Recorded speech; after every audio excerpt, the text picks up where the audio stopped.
सभी विद्यार्थियों को नमस्कार। मैं डॉक्टर पवन कुमार जांगीड़, सहायक आचार्य चित्रकला, राजकीय पीजी महाविद्यालय किशनगढ़।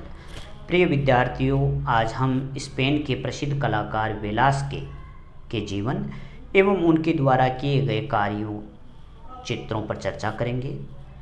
वेलास्के का जन्म 1599 ईस्वी में हुआ और इनकी मृत्यु 1660 ईस्वी में हुई। ये सामने जो आप पोर्ट्रेट देख रहे हो, ये वेलास्के का व्यक्ति चित्र हैं। यह मुख्यतः स्पेनिश कलाकार हैं और चित्रकला के क्षेत्र में इन्होंने बहुत ही प्रसिद्धि प्राप्त की। लगभग 61 वर्ष की आयु इन्होंने प्राप्त की और 1660 ईस्वी में इनकी मृत्यु हो गई।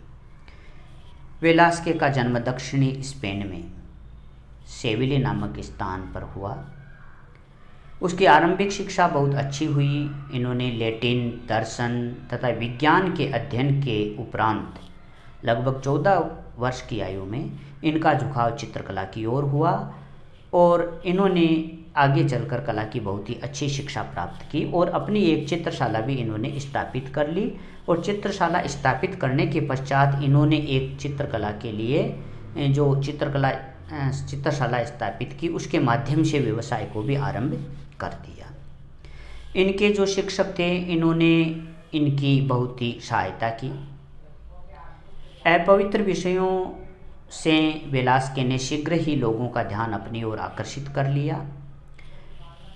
वेलास्के ने निम्न वर्ग के लोगों में से अपने विषयों का चयन किया और उसको चित्रित किया।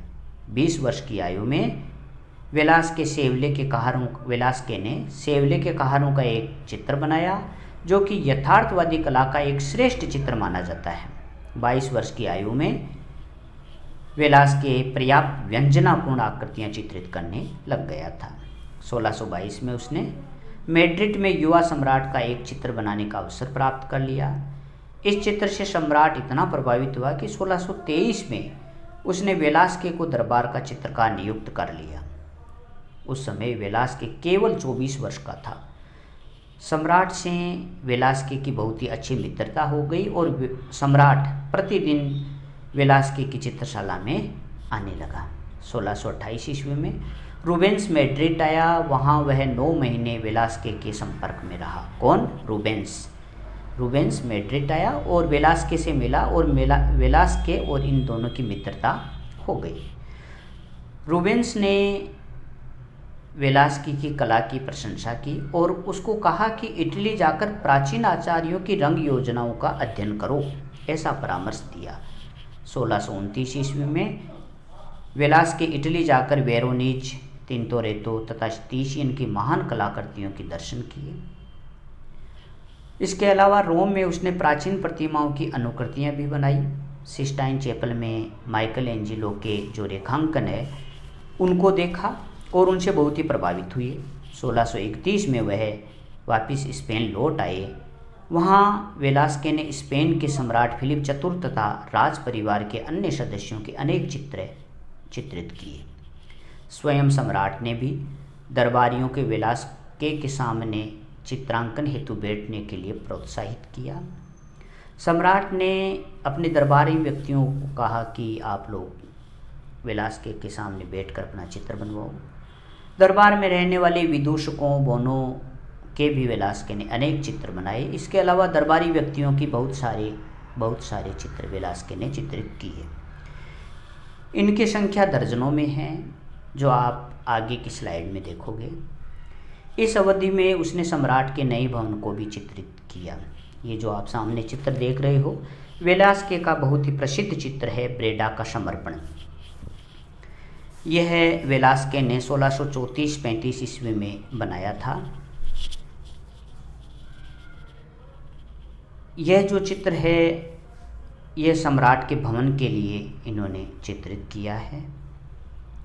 इसमें ब्रेडा नामक नगर पर स्पेन के अधिकार की घटना, जो कि 1625 में हुई थी, उसका चित्रण है।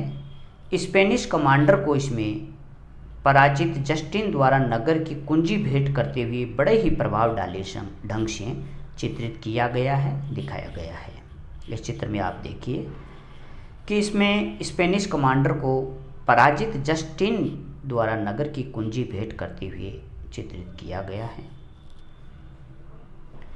स्पेनिश कमांडर के अहंकार की बजाय सहानुभूति के भाव इसमें चित्रित हैं, किंतु पराजित शासक के हार के सभी लक्षण उपस्थित हैं, फिर भी उसमें स्वाभिमान का भाव शेष है। इस चित्र के यथार्थवाद की बहुत ही प्रशंसा की गई है। 1649 ईस्वी में सम्राट फिलिप ने उसे पुनः इटली भेजने की व्यवस्था की, जिससे कि वह प्राचीन प्रतिमाओं की सांचे में ढली अनुकृतियां प्राप्त कर सके और प्राचीन कलाकारियों के चित्र खरीद सके, किंतु वहां बहुत अधिक मूल्य मांगे जाने के कारण वेलास्के उनमें से केवल 5 ही चित्र प्राप्त कर सके। अगले वर्ष उसने इटली के पोप का चित्र बनाया, जिससे उसे बहुत यश मिला और संत ल्यूक अकादमी का सदस्य चुन लिया गया। एक शताब्दी पश्चात अंग्रेज चित्रकार सर जोशुआ रेनॉल्ड्स ने भी इसे रोम का सबसे सुंदर चित्र बताया था। वेलास्के ने चारित्रिक दृढ़ता और कला कुशलता का इसमें अच्छा प्रदर्शन किया है। इस समय पोप की आयु 76 वर्ष की थी और उसका जीवन कठोर तपस्या का जीवन था। उसके चित्र में भी हमें ये गुण दिखाई देते हैं। रोम में वह निकोलस पुसिन से भी मिला। 1651 में वेलास्के मैड्रिड लौट आया और कला साधना से थक कर अब वह राजभवन का प्रबंधक बन गया। इस प्रकार वह चित्रांकन के हेतु बहुत थोड़ा समय निकाल सका, फिर भी उसने राज परिवार के कुछ चित्र बनाए। मेड्स ऑफ ऑनर शीर्षक एक चित्र में राज परिवार के सदस्यों के साथ वह स्वयं चित्रित है। ये जो आप सामने चित्र देख रहे हो, इस चित्र में आप देखिए, यह वेलास्के के द्वारा बनाया गया चित्र है। इसमें वेलास्के को चित्रित किया गया है। उसके बाल बिखरे हुए हैं। यहाँ आप देखिए साइड में वेलास्के की आकृति आपको नज़र आ रही है।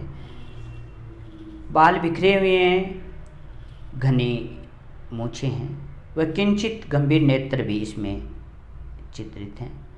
चित्र में सामने एक कुत्ता भी अंकित है, पीछे एक दर्पण है। चित्र में आप देखिए, जिसमें राजा और रानी के प्रतिबिंब दिखाए गए हैं। इस चित्र में आप यहाँ देख सकते हो, ये पीछे एक आईना है, ये इधर ये वाली आकृति है, ये वेलास्के की है। ये सामने कुत्ता भी इसमें चित्रित किया गया है,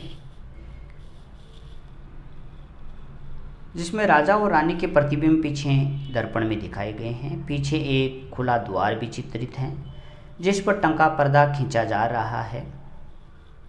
कलाकार ने इसमें आगे और पीछे के कई दृश्यों को एक साथ संयोजित कर चित्रित किया है। इस चित्र से प्रसन्न होकर सम्राट ने अपने हाथ से चित्र में चित्रकार के वक्ष पर एक क्रॉस चित्रित किया था। यह बहुत ही प्रसिद्ध चित्र है वेलास्के का, ब्रेडा का समर्पण।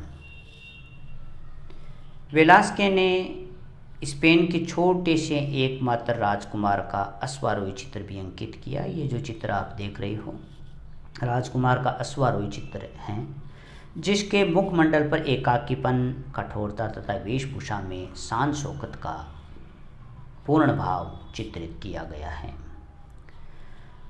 1660 में वह राजकीय कार्यों में बहुत अधिक व्यस्त रहने के कारण बीमार हो गया और अंत में उसी दशा में उसकी मृत्यु हो गई। स्पेन में वह बड़ा सम्मानित कलाकार था, किंतु पेरिनीज के पारसाइदी लोग उसे जानते थे। प्रकाश एवं वातावरण का प्रभाव प्रस्तुत करने की दृष्टि से प्रभाववादियों से उसने प्रेरणा ली। कहा जाता है कि वेलास्के ने कला को जिस बिंदु पर छोड़ा, एल ग्रेको ने उसी बिंदु से उसे आगे बढ़ाया। स्पेन में नग्न नारी चित्रण करने वाला वह प्रथम कलाकार था। कौन? वेलास्के। इस चित्र में आप देखिए, सम्राट के संरक्षण में रहने के कारण उसे दंडित नहीं किया गया। किसको? वेलास्के को। अन्यथा यदि किसी और कलाकार ने नग्न नारी का चित्रण किया होता तो पता नहीं उसकी क्या दशा होती। परंतु वेलास के सम्राट के संरक्षण में रहने के कारण उसे दंड नहीं दिया गया। वेलास्के के पश्चात बहुत दिनों तक स्पेन में किसी चित्रकार ने नग्न नारी का अंकन नहीं किया। वेलास्के अपने समय में नग्न नारी को केवल पीठ की ओर से ही चित्रित कर सका था। इस चित्र में आप देखिए, पीठ की ओर से ही चित्रित किया गया है। आगे चलकर गोया ने उसे सामने से अंकित किया था। वेलास्के की मृत्यु पर राजकीय शोक मनाया गया, किंतु अगली पीढ़ी के लोग उसे बिल्कुल भूल गए। 19वीं सदी के अंत के लगभग इंग्लैंड के चित्रकार विस्लर तथा फ्रांस के माने ने उसे पुनः कला जगत में प्रतिष्ठित किया। अनेक कला इतिहासकारों ने उसके कार्य पर विस्तृत रूप से प्रकाश डाला, जिसमें R.A.M. स्टीवेंस नामक ब्रिटिश कला इतिहासकार का नाम प्रमुख है। ये वेलास्के के द्वारा चित्रित कुछ प्रमुख चित्र हैं जो आप देखिए।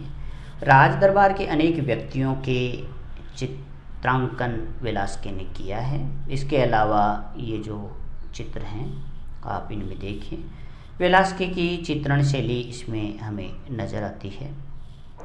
अलग अलग समय के सारे चित्र चित्रित हैं।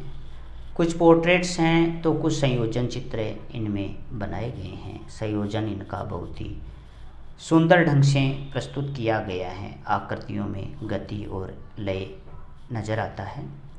रंग बहुत ही प्रभावशाली ढंग से वेलास्के ने लगाए हैं। सेल्फ पोर्ट्रेट भी बनाए हैं।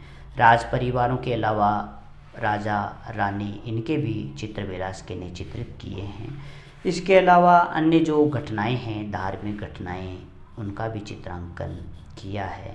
अश्वारोही का चित्र भी इन्होंने बनाया है। ये देखिए, अश्वारोही राजकुमार का चित्र इसमें है। यह अन्य चित्र हैं, पोर्ट्रेट हैं जो वेलास्के ने चित्रित किए हैं। इस प्रकार यह वेलास्के बहुत ही प्रसिद्ध चित्रकार रहा है।